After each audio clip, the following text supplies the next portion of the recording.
Hey everyone, it's Luke Gill with Fall Line Builders. We're back at our Garrison Colonial project and we've got sheetrock in and the place is really light and bright now.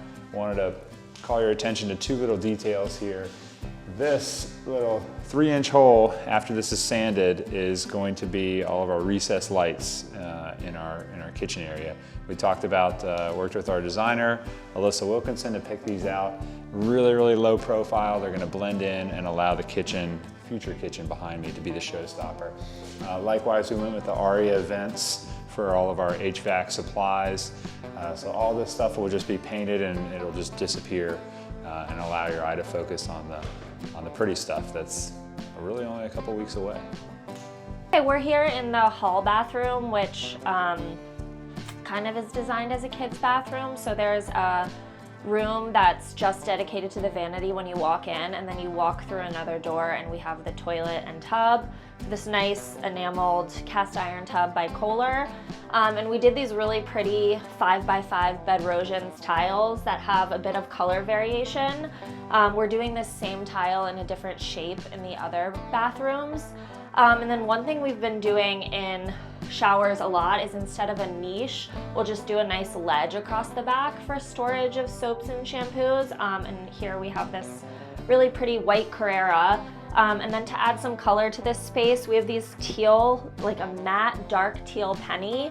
And then to make it fun, we're adding this wallpaper, which again is like really nice lighter tone of the penny on the floor. Some ferns. So we're having wallpaper in 3 of the 4 bathrooms in this house.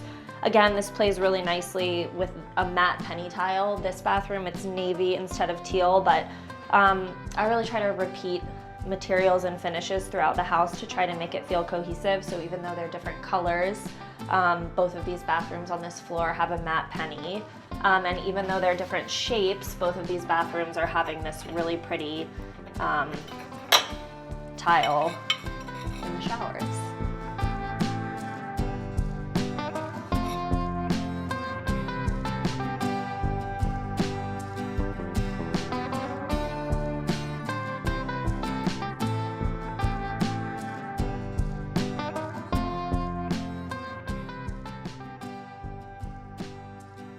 It looks a little different behind me because we've got paint on the walls. Our friends at Emmanuel Painting have done an amazing job. They've been out here for about 2 weeks now, prepping, sanding, caulking, and then finally getting some color up. We still have shutters to come and front doors and some other odds and ends, but overall it's just such a relief to have this thing painted, protected, and really looking beautiful. The brick on this house, though, was a very sound structural brick, but aesthetically it was just kind of a brown. It was perfectly rectangular, it just didn't have a lot of character. And even after washing it, it was going to be hard to have that color palette go together.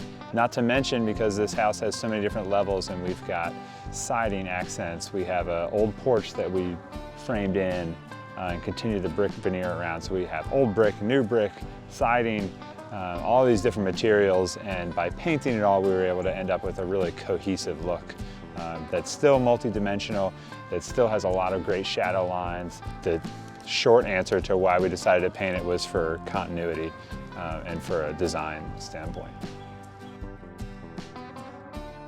We've got our porch, all of our columns and beams are wrapped. We're going to be ready for screening and installing the door. And then all this new brickwork is going to stay natural. It's a little dirty right now, but after a power wash, it'll come back to life. And then you'll see here on our concrete slab patio that we've got these 2 troughs that look really unfinished.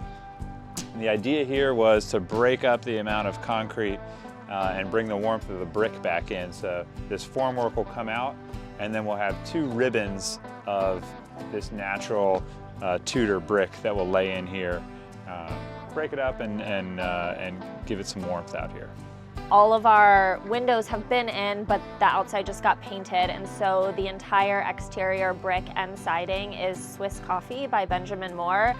And then the trim is just a really soft neutral. It's this nice greigey color. This is Revere Pewter, also by Benjamin Moore. The doors and windows, the Marvin pre-finished doors and windows, are this putty color, so it's just a hair lighter than the Revere pewter, which I think is a really nice like tonal difference there. It all looks really soft and pretty together.